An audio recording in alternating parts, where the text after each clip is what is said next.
Hello बच्चों, नमस्कार। आज के क्लास में हम लोग देखेंगे क्लास 8 इंग्लिश का जो सेकंड बुक चलता है बाबू, इट्स सो हैपेंड, उसका चैप्टर नंबर 1 का, जिसका नाम है बाबू how the camel got he jump, यानी कि ऊँट को उसका कुबर कैसे मिला।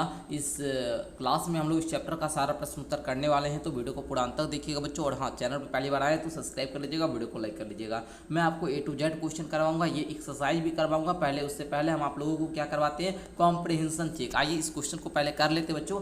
आइए आप लोग का कॉम्प्रिहेंशन चेक में फर्स्ट क्वेश्चन बाबू कह रहा है कि what task do you think were assigned to the dog and the ox, यानी कि आपके विचार से आपको बताना है कि कुत्ते और बैल को कौन से कार्य सौंपे गए थे। तो बच्चों आपको पता होगा कुत्ता को कौन सा काम दिया, बैल को कौन सा काम दिया गया था। बैल को बोला गया था कि खेतों की जुताई करे, और कुत्ता को बोला गया था सामान लाने और ले जाने का काम को उसको सौंपा गया था। तो बच्चों आप लोग उत्तर में लिखिएगा the dog was assign the task of fetching and caring and the ox was made to plough the fields, यानी कि बैल को क्या गया, खेत जोतने का काम दिया गया था। आई होप कि आप लोग प्यारे बच्चों क्या किए होंगे, समझ लिए होंगे, अच्छे तरीका से समझ में आप लोगों को आ गया होगा। और कुत्ता को सामान लाने और ले जाने का काम सौंपा गया था। आइए सेकंड प्रश्न इसी में बाबू कहता है कि why did the camel live in the middle of the dessert, यानी कि बच्चों जो कैमल था ना वो रेगिस्तान के बीच में क्यों रह रहा था। ठीक है, क्यों रहता था बच्चों, तो आपको पता होगा the camel lived in the middle of the desert because it did not want to work, यानी कि वह कोई काम करना नहीं चाहता था, इसलिए जो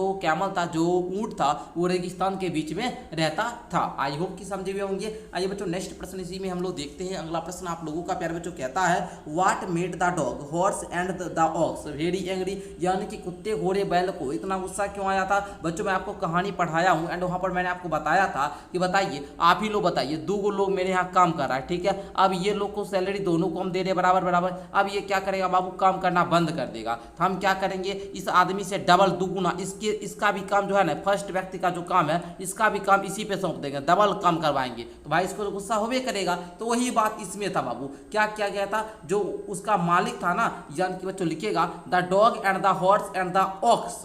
okay, the dog the horse and the ox were angry, उस सबको गुस्सा आया था। किसको, कुत्ता को, घोड़ा को और बैल को, है ना। क्यों आया था भाई, क्योंकि बिकॉज मतलब क्योंकि men their master told them to work double time to make up for the camel's idleness, यानी कि बच्चों क्योंकि उसके जो मालिक थे, मनुष्य जो उसका मालिक था ना, वो बोला क्या कि ऊंट जो है ना सुस्ती है, ये आलस्यपन है, इसकी सुस्ती की भरपाई करने के लिए, तुम मेकअप करने के लिए, इसकी मेकअप करने के लिए तुम लोग क्या करो, डबल काम करो, है ना, दुगुना काम करने को कहा था। भाई बात तो गुस्सा आएगा, हम जितना काम हमें देंगे हम उतना ही ना काम करेंगे, अपना ड्यूटी करेंगे। अब भाई हमको जितना खिलाइएगा हम उतना ही ना काम करेंगे। आप कहिएगा दूसरों जानवर उसको खाना खिलाने हैं, वो काम नहीं कर रहा है तो हमरे करने के लिए, तो गुस्सा तो होगा ना, इसीलिए वो सबको गुस्सा आया था बच्चों। ठीक है, आप लोग समझ गए हैं ना। चलिए आगे बढ़िए। अगला प्रश्न आप लोग देखिए, एक और क्वेश्चन है इसमें। क्वेश्चन कह रहा है बाबू क्या कि how did the jinn know the horse was complaining against the camel, यानी कि बच्चों यहाँ पर आप लोग समझिएगा, क्वेश्चन कहता है कि जिन को कैसे पता चला कि घोड़ा ऊंट से शिकायत कर रहा है।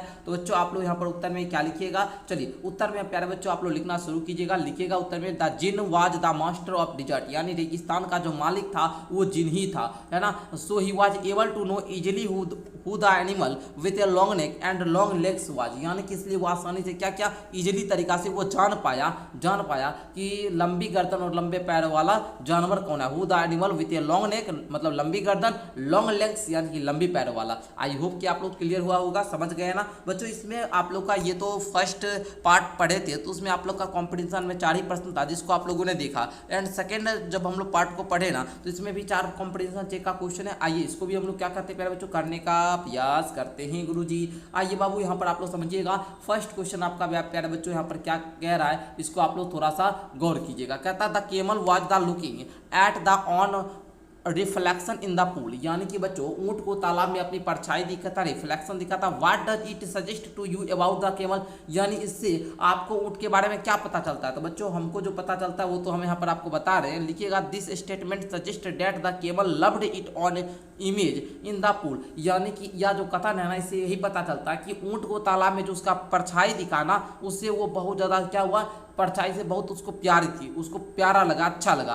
परहैप्स ही कॉन्सिडर्ड हिमसेल्फ हैंडसम लुकिंग, यानी कि वह शायद वह खुद को सुंदर समझता था, इसलिए उसको बहुत खुशी हुआ। जैसे आप ही लोग में बहुत सारे देखेंगे लड़का हो या लड़की हो, आईना में अपन फोटो देखेगा तो हंसेगा। क्यों हंसता है भाई? देख देख हंसेगा, ए भाई हम तो बड़ा स्मार्ट लग रहे हैं, बड़ा सुंदर लग रहे हैं ना जी। चलिए बच्चों, इसी के साथ हम आपको एक चीज़ जानकारी देना चाहेंगे बच्चों, यदि आप ही क्लास 8 के विद्यार्थी जी हैं और आप लोग पढ़ना चाहते हैं 1 साल, वो भी ऑनलाइन हमारे साथ, जिसमें सारा विषय आपको पढ़ाया जाएगा, वो भी 599 रुपया में डिजिटल बोर्ड यानी स्मार्ट बोर्ड पर आपको डेली क्लास मिलती है, लाइव क्लास हम लोगों का 7 PM to 8 PM daily live class चलता है क्लास 8 वाले विद्यार्थी जी के लिए, जिसमें आपका सारा विषय पढ़ाया जाता है। जुड़ने के लिए आप लोग नीचे डिस्क्रिप्शन बॉक्स से मेरा ऐप डाउनलोड कीजिए या फिर आप लोग 6209575681 पर व्हाट्सएप मैसेज करके मेरा कोर्स ले लीजिए। ठीक है बच्चों, आइए हम लोग जो क्वेश्चन कर रहे थे सेकंड क्वेश्चन को हम लोग देखने का प्रयास करते हैं। सेकंड क्वेश्चन कहता है बच्चों, द कैमल सेड यानी कि ऊंट ने कहा हम्प रिपीटली, है ना, रिपीटली यानी कि बच्चों how did it affect him,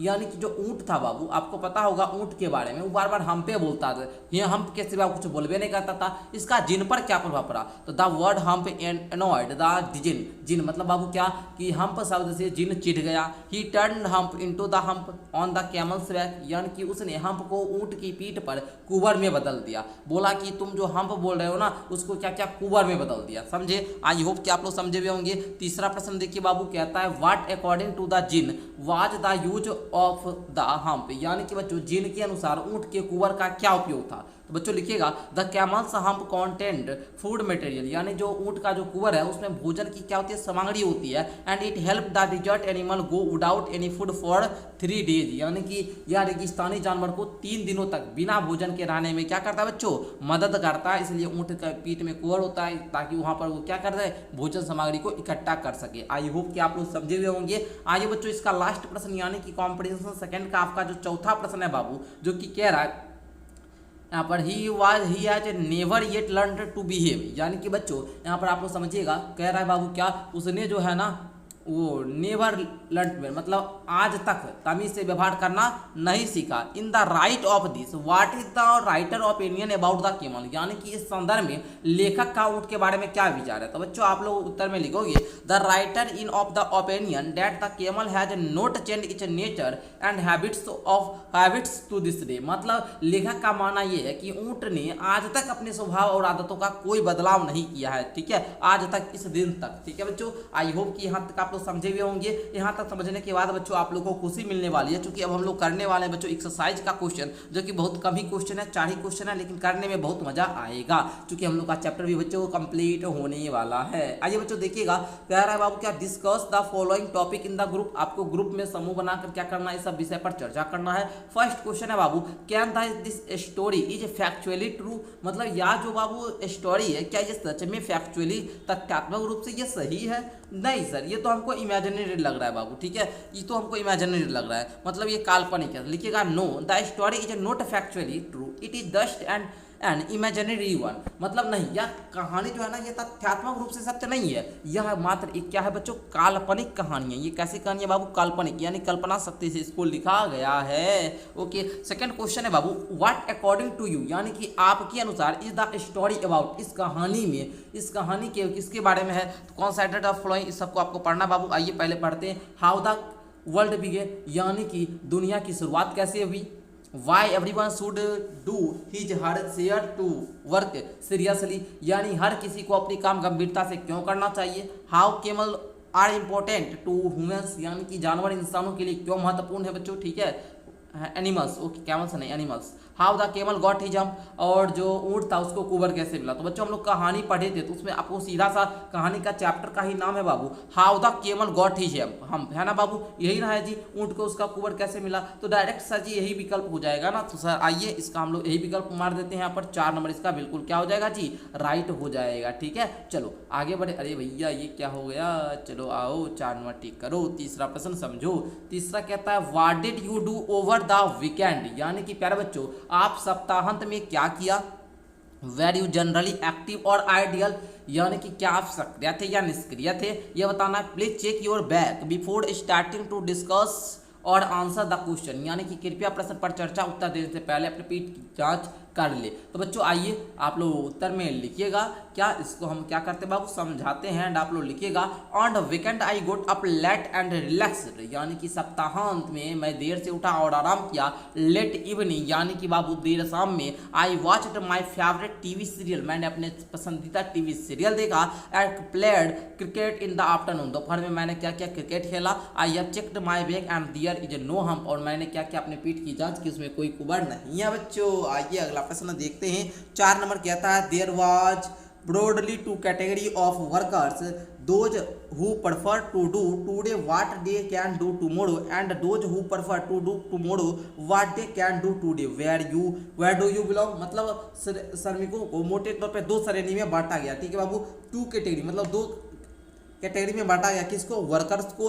वो एक तो वो भाई जो काम आज का काम कल करना पसंद करते हैं, और वे जो कल का काम आज करना पसंद करते हैं, है ना। व्हाट डू यू बिलोंग, आप किस श्रेणी में आते हैं। कोई कोई बच्चा होता है आज नहीं पढ़ेंगे सर कल पढ़ लेंगे, कल नहीं पढ़ेंगे सर परसों पढ़ लेंगे, क्योंकि भाई आज कल तो कभी होता ही नहीं है। कल के दिन में जाइएगा तो वो आज ही आपको देखने को मिलेगा, तो आप कल कल करते रह जाइएगा। ठीक है, आप लोग को कबीर जी का दोहा भी पता होगा, कल करे सो आज कर, आज करे सो अब, पल में परले होगी बहुड़ी करेगा कब, आपको पता होगा बाबू। आइए बाबू देखिएगा, I personally believe in doing my work property, है ना, प्रॉम्प्टी एंड वेल इन टाइम, यानी कि बच्चों आप लोग लिखिएगा मैं व्यक्तिगत रूप से अपना जो काम है वो क्या करता हूँ बाबू, personally believe in doing my work promptly and well in time, समय पर और शीघ्रता से अपना काम करने पर विश्वास रखता हूँ। आप लोग को पता ही है मेरा डेली क्लास 6 PM में होता है, और हम प्रयास करते कि जब तक हम, है ना, बीमार यदि हम पड़ जाए तभी 6 PM में मेरा क्लास नहीं आ पाता है। नहीं तो बाबू मेरा रहता है कि हम डेली बच्चे को क्लास दें, और डेली क्लास बच्चों आप लोग का मिलता भी है।